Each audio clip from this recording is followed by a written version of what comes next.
The battlefield was quiet now. Smoke floated in the air. The sound of guns had stopped, but the smell of blood and fire still remained. Human soldier Jack Turner walked slowly through the wreckage, his armor scratched and torn. He had been fighting for hours.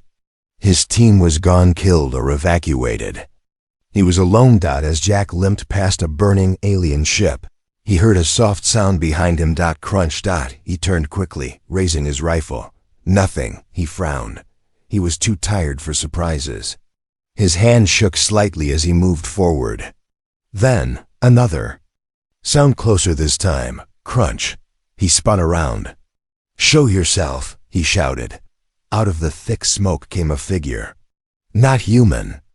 Not fully alien either. It was a female, tall, fur-covered, with long ears like a wolf, but eyes that glowed a soft blue. She had patches of armor on her body, but she was bleeding from her side. She was breathing hard. Her fur was singed. Jack aimed his rifle. "Stay back." The creature tilted her head. She didn't speak, just stared. Then she limped toward him. "I said stay back." Jack shouted again, but his voice cracked. Still, she kept walking slowly, carefully. Jack didn't fire. He couldn't. Something in her eyes stopped him. She wasn't attacking. She was following. Jack stepped back. She stepped forward. He walked away. She limped after him. All the way through the broken metal, fire, and fallen machines. She followed. Jack reached the small emergency outpost 2 miles from the battlefield. It was hidden in a canyon. Inside were supplies, beds, and a med-kit. He sat down with a groan, finally relaxing. Then he heard the door open. He turned. She was there. She had followed him the whole way. "What do you want?" he asked, confused and exhausted. The alien, Canine woman stepped inside and sat near the wall. Her side was still bleeding. Her breathing was rough. But she didn't ask for help. Jack stared at her. "Are you hurt?" She didn't speak. Jack grabbed the medkit and tossed it toward her. She didn't move. "Do you understand me?" he asked. She looked into his eyes, and then did something strange. She crawled closer just a little and laid her head near his feet. Jack froze. What was she doing? Her body trembled. She looked weak, maybe even dying, and still she stayed beside him. That night, Jack didn't sleep much. He kept looking at her. She didn't try to hurt him. She didn't run. She just stayed. The next morning, he woke with a shock. She was still there. And now she was closer. Her head was on his blanket. Jack sat up quickly. Hey, what are you doing?" The alien opened her eyes slowly. Her ears twitched. Then she lifted her hand paw and touched the side of her neck. There was a strange glowing mark, blue and warm like a small fire. Before Jack could say anything, she leaned forward and touched his chest with her other hand. The mark glowed brighter. Then she whispered. In perfect English, "You are mine now." Jack stared. "What?" Her voice was calm, soft but clear. "You are bonded. I chose you." Jack's mouth opened, but no words came out. "You, what?" The alien woman sat up, holding her side. "You saved me. You were kind. I followed the scent of your soul. I marked you." Jack shook his head. No, I didn't save anyone. You followed me. I didn't ask you to. I chose you," she said again. "Now I protect you. You are my mate." Jack blinked. "My mate?" "Yes," she said simply. "Bond made. Life joined." He stood up and backed away. "No, wait, hold on. That's not how this works. You're an alien, I'm a human. That's not possible." But she looked at him like he was the one who didn't understand. "I was made for war," she said. "But when our race nears death, we are allowed to choose a mate. I chose you. You are mine." Jack rubbed his face with both hands. This was too much. First, she saves his life. Then, she follows him. Now, She talks and says they're bonded? None of this made sense. Still, she didn't seem dangerous. In fact, she looked calm, peaceful, like she was happy just being near him, but that glowing mark on her neck, it pulsed now, slowly, like a heartbeat. Jack looked at her again. Who know? What was she? And what exactly did she mean by bonded? As he stared at her, she tilted her head and smiled just a little. I will stay, she whispered, until death, or puppies. Jack's jaw dropped. Puppies? But she closed her eyes and rested her head on her paws like it was the most normal thing in the world. Jack was brushing his teeth with recycled water when it happened. Are you always this slow in the morning? A voice said behind him. He nearly choked on his toothpaste. He spun around, foam dripping from his mouth, and stared at the one thing that should not be speaking English. The alien canine woman from last night. She was sitting cross-legged on his bedroll, tail flicking lazily, watching him like it was completely normal. Jack coughed and pointed. You can talk? I could always talk, she said, raising an eyebrow. You just never asked the right way. Jack blinked hard. Right way? What does that even mean? She tilted her head, smiling slightly. Your voice was loud, sharp, like a growl. I don't answer growls. Jack's heart was pounding. This wasn't just some wounded alien dog. She was intelligent, calm, and somehow funny. I thought you were some kind of animal, he admitted. A hybrid, maybe. She stood up slowly and walked closer. I am a hybrid, but not a pet. I am Nira of the Sinkai. Sinkai? Jack repeated. She nodded. We were warriors, half beast, half mind, born in labs, raised in blood, designed to fight until the stars went dark. Jack swallowed hard. So what are you doing here? Nira stepped closer, looking into his eyes. I told you, I chose you. You keep saying that, he muttered. You chose me. Why? Nira didn't blink. Because the war is over. For me, I am the last of my pack. You saved me when you could have left me to die. That is all the reason I need. Jack stared at her for a long time. She wasn't lying. He could feel it in her voice. There was something real, something deep in her words. Still, his head was spinning. He needed air. He stepped outside the small shelter, letting the cold canyon wind hit his face. He looked up at the broken sky above. The stars were still there, far away, silent and uncaring. Why me? He whispered. You're kind. Nira's voice came softly from behind. You smell like honor. He turned. She was standing at the door. I smell like honor? She smiled again. It's not just your body, human. We sense spirit, heart. Yours burns bright. Jack sighed. Look, I'm not a hero. I'm just a tired soldier trying to survive.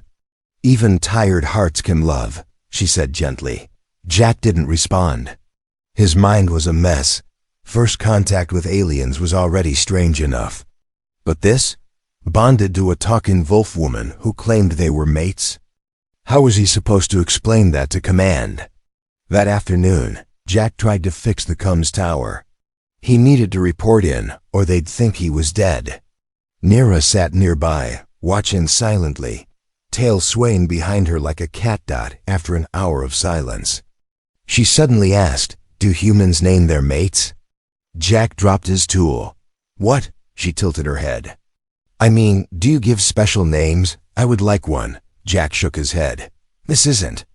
We're not. You can't just walk into someone's life and say, we're mates. I didn't walk, she said. I followed. Same thing. She stood and walked up to him.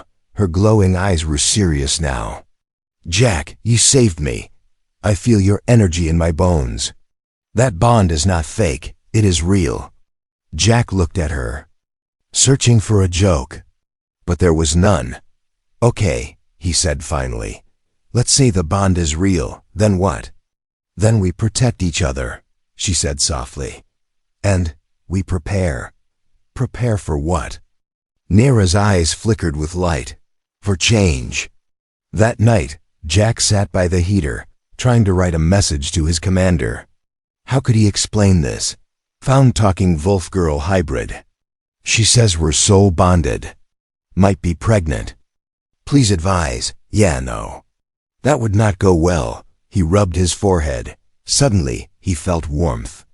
Nira had curled up beside him, her body pressed gently against his leg.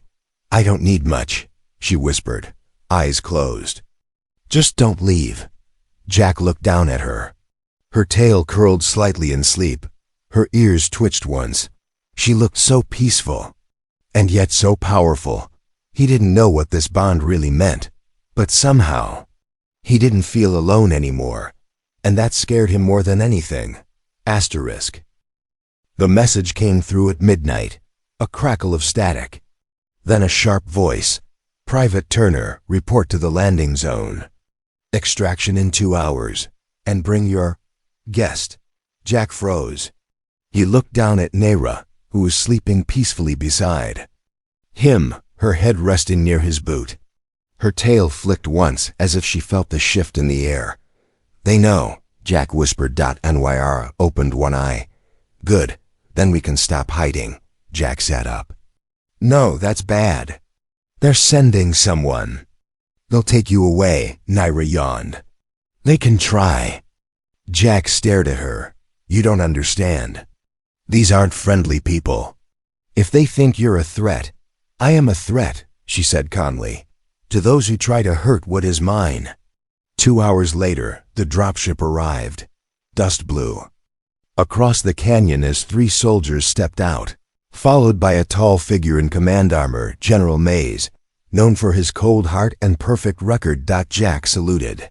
Sir, Mays didn't return it. He looked past Jack at the figure standing just inside the shelter. Nira. She's the alien? Mays asked. Yes, sir. Her name is Nyra. She speak? Yes. Is she dangerous? Jack hesitated. Only if threatened. Mays nodded. Once and turned to the soldiers. Take her. They moved fast, too fast. But Nyra was faster. With one sudden roar, she leapt forward. Her claws flashed. Her eyes glowed bright like twin moons. One soldier screamed as she tackled him to the ground, but stopped just short of hurting him. Her claws pressed against his neck, but not cutting. The other soldiers raised their rifles. Stand down. Jack shouted. Mays raised a hand. Hold fire. Nira growled, low and deep. The canyon echoed with it. The very air seemed to tremble. Her voice came cold and steady. You touch me again. I bite. The soldiers looked at Jack, confused and scared. Jack stepped between them. She's not your enemy. Mays frowned. Then why act like one? Because she doesn't trust you, Jack said. She thinks you'll take her away, and we will, Mays cut in. She's alien. Tech, a living weapon. Command wants her studied, not sleeping in a bedroll next to one of our men. She's not a weapon. Jack shouted. Nyra stood tall behind him, eyes burning. I am more than what I was made for. Mays raised a brow. She understands. U.S. well. She understands loyalty, Jack said. Better than most humans I've met. The general's eyes narrowed. Are you protecting it? Jack didn't answer. That was enough. Back on the ship, Mays paced inside the command room. He looked at a file on his datapad. Private Turner, lost unit, returned with alien hybrid. Refuses to comply with transfer orders. He tapped the pad. Across. The screen flashed a new directive, contain or terminate. Back in the canyon, Jack packed quickly. Nira helped without asking. Her ears twitched constantly. They will return, she said. With more men, bigger guns, Jack nodded. Yeah, I know. You don't have to run, she said. They'll only come for me. Jack looked at her hard. You think I'm leaving you here? Nira looked down. Most would. Well, Jack said with a small smile, I'm not most. They left the shelter before sunrise. Nira led the way through narrow rock paths only a Sinkai would know. Her steps were silent, her body tense. Jack followed, his weapon ready. At one point, she stopped and sniffed the air. They're close. How close? Jack asked. She turned slowly, her tail stiff. Too close. As they moved through the rocky ridge, Jack suddenly slipped and his hand grabbed Nira's arm to steady himself. The moment he touched her, her mark glowed bright. And then something strange happened. Jack felt heat run through his arm, like lightning. For a second he saw something, images, memories not his own. A battlefield, puppies running in the snow. A voice whispering, "Protect what you love." He pulled back with a gasp. What was that? Nira looked at him, surprised. You felt it? What was it? He asked. Our bond, she said softly. It's growing. Jack didn't know what to say. He touched his chest where the heat still lingered. He was starting to understand. This wasn't just about hiding a strange alien from the military. Anymore. This was bigger. Much bigger. Asterisk. The scanner made a strange sound Jack had never heard before. Beep beep beep. Buzzed. Then it went dead. Smoke hissed from its side. Okay, Jack said, stepping back. Either it just broke, or she's not supposed to exist. He looked over at Dr. Elin Voss, his old friend from biology training, who now worked in a private underground lab. On the edge of the neutral zone, Elin stared at the screen, blinking fast. Jack, this isn't just unusual. This is impossible. Nira stood calmly near the table, arms folded. Her eyes watched everything, like a soldier in a quiet war. Jack frowned. What do you mean impossible? Elin turned the monitor toward him. Her DNA, it's not just alien. It's mixed, synthetic. Parts of it were designed, programmed. Programmed? Jack asked. Yes, Elin said. Someone built her. Nira didn't react. She simply nodded. I was made in a lab, she said softly. By the Sinkai elders. But this isn't just cloning, Elin continued, tapping the screen. She's alive, real, and... Jack, her genetic code contains hidden code strings. Look. He pointed to the screen. Jack leaned closer. The letters meant nothing to him, but then Elin zoomed in and enhanced the view. The code spelled out a message. If you read this, the chosen has been found. Begin bonding phase, human matched. Protect the seed. Jack's heart jumped. What the hell does that mean? Nira stepped forward, her voice low. It means they never expected me to survive this long without a mate. Elin looked between them, his face pale. Jack. She wasn't just made to fight. She was made to breed. Jack blinked hard. Wait, what? She's a genetic answer to extinction, Elin said. Part warrior, part mother. They didn't just build her to end wars. They built her to start life again. But not just with any being, with a human. Jack backed away. No, this can't be happening. Nira turned to him, her expression unreadable. I told you. I chose you. The bond began when you touched me during the rescue. The seed is already forming. Elin's eyes went wide. You're pregnant? Jack nearly fell backward. What? Nira placed a hand gently on her belly. Her glowing mark pulsed softly. I feel them, she said. Small, warm, alive. Jack sat down on the lab bench, head in hands. I thought bonding meant sharing energy. Not making puppies. Elin looked nervous. Jack, this might not be normal reproduction. We're talking about hybrid genetics, war DNA, maybe even psychic links. This could change everything: galactic biology, military science. Jack raised his hand.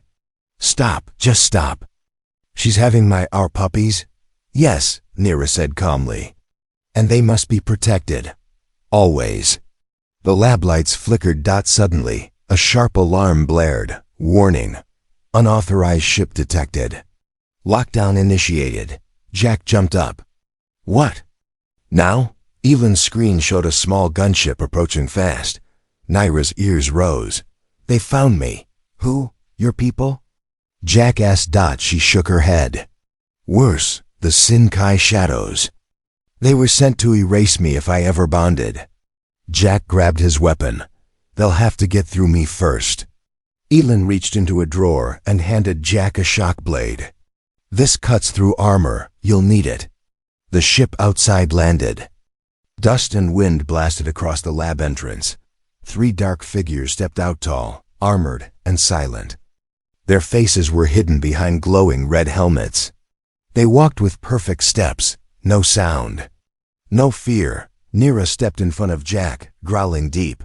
They won't stop until the pups are gone, she said. Jack stood beside her, weapon ready. Then we don't stop either. The shadows moved fast, blades out, hands glowing with black energy. But this time, Jack was ready. This wasn't about war. This was about family. Asterisk. Jack had taken a hit during the fight. His shoulder burned. His vision was blurry.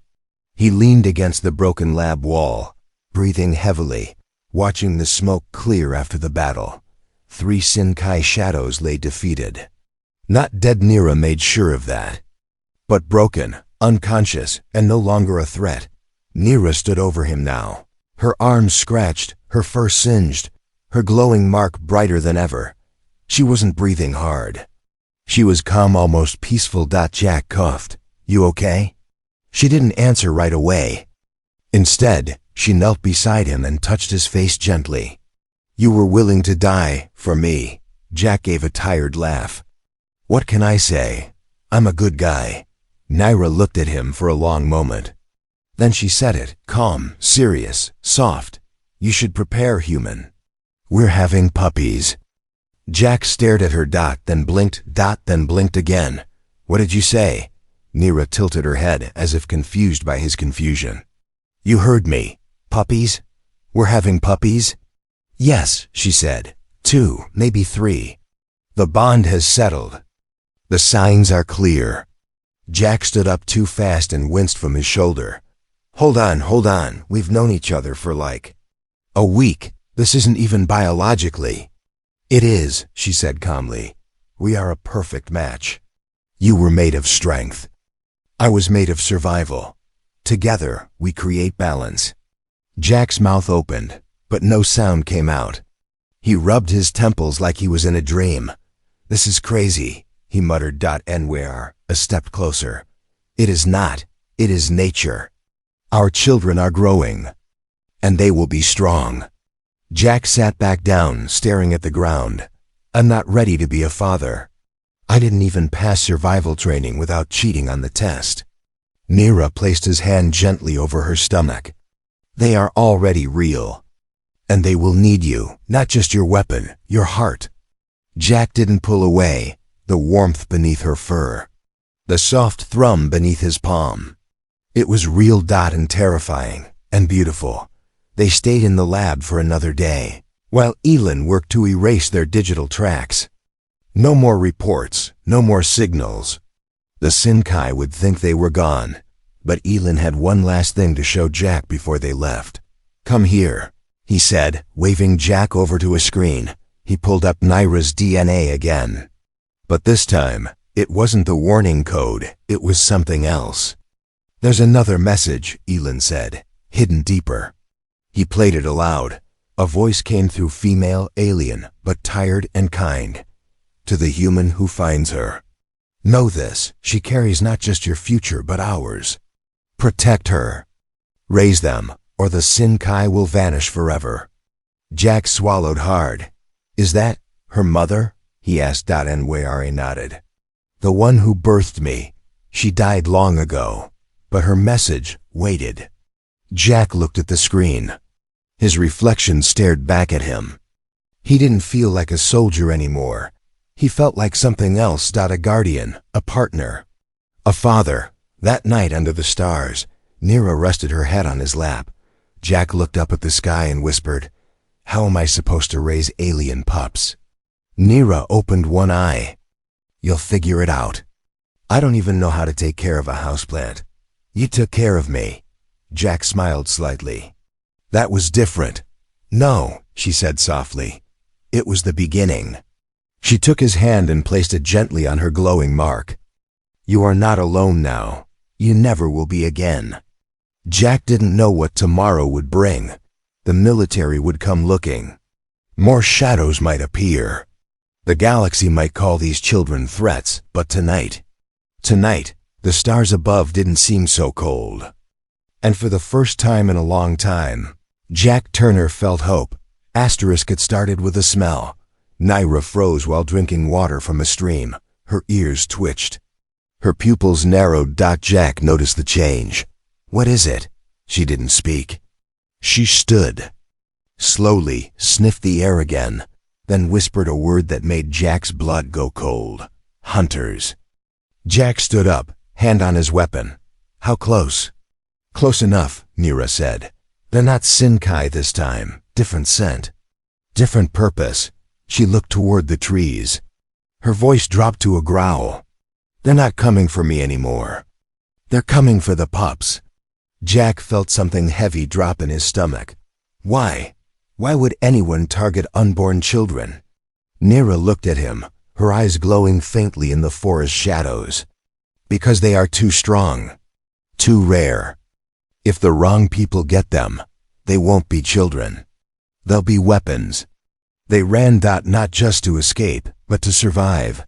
Naira guided Jack through a hidden forest path only her senses could see. Her tail flicked behind her. Her hand stayed on her stomach. She was fast but cautious, protective. Every few minutes, she stopped, listened, smelled. They're tracking us with heat signatures and movement sensors, she said. But I know a place they won't follow. A place only the wild remembers. Jack followed, his heart pounding harder than in any battle before. He wasn't running from death this time. He was running to save life. By nightfall, they reached a strange cave hidden under twisted vines. Inside, the air shimmered with a faint green glow. The walls were covered in strange alien moss that pulsed softly, like it was breathing. Jack looked around. What is this place? Naira placed her hand on the moss. It's called the Hollow Sleep. My ancestors came here when they needed to hide from the galaxy. It protects, it heals, it slows time inside. Jack raised a brow. Slows time? Yes, she said. One day in here feels like 1 hour out there. Jack stepped in. The air felt different, like walking underwater without getting wet. Naira sat against the wall, her body finally resting. But her eyes stayed sharp. They'll still come, she said. This only buys us time. Jack knelt beside her. Then we use it well. Hours passed. Outside, shadows crept. A team of bounty hunters entered the forest. 6 figures in armor. Quiet, professional. They carried no flags. No names, no mercy. The leader held a scanner that beeped softly. Heartbeat detected. 2 sources, one large, one small. He smiled under his helmet. She's pregnant, all right. The others raised their rifles. Orders are clear, the leader said. No survivors. Inside the cave, Naira gasped. Jack turned fast. What's wrong? She clutched her stomach. They're moving. The hunters? No, she whispered. The puppies, Jack stared. Now? They're coming now? No. Not birth, just awareness, Naira said, eyes wide. They feel danger, and they're scared. Jack placed both hands gently on her belly. Hey, it's okay. You're safe, you're not alone. I'll protect all of you. The cave pulsed brighter. The moss around them glowed like stars. Something changed in Naira's face. Her breathing slowed. Her eyes softened. They hear you, she said. They trust you. Jack had faced monsters, machines, war, but this was the first time he ever felt truly needed. Outside, the bounty hunters reached the cave mouth. The scanner beeped wildly now. They're inside, the leader said. Let's go. He stepped forward. But his foot never touched the ground. A root thick and fast shot out of the earth and grabbed his leg, yanking him into the air. He screamed once before the forest swallowed him. The others panicked. Firing blindly, the moss pulsed brighter. The cave itself was fighting back. Inside, Nira whispered, "The hollow protects life. It senses the pups. It has accepted them." One of the hunters made it past the vines. He entered the cave, gun raised. Jack stood up, blade in hand. "Get out," the hunter aimed. "Give us the female. We'll make it quick." Jack didn't blink. He moved like lightning. One clean slice, and the hunter collapsed. Jack stood over the body, breathing hard. He looked back at Nyra. She was smiling. "I told you," she said softly. "You are a good mate." As the last of the forest swallowed the remaining hunters, silence returned. Jack walked back to Nira and knelt beside her. "I don't care what they want," he said. "These kids aren't weapons. They're family." Nira took his hand. "Then we fight for them," she said. "Together." The message wasn't meant for them. It was meant for the whole galaxy. It came through every stolen signal line, every unguarded comm tower, every forgotten satellite. An ancient voice, cold and sharp, filled the stars. "The hybrid female has broken protocol. Her offspring must be destroyed. Any human protecting her is now enemy class."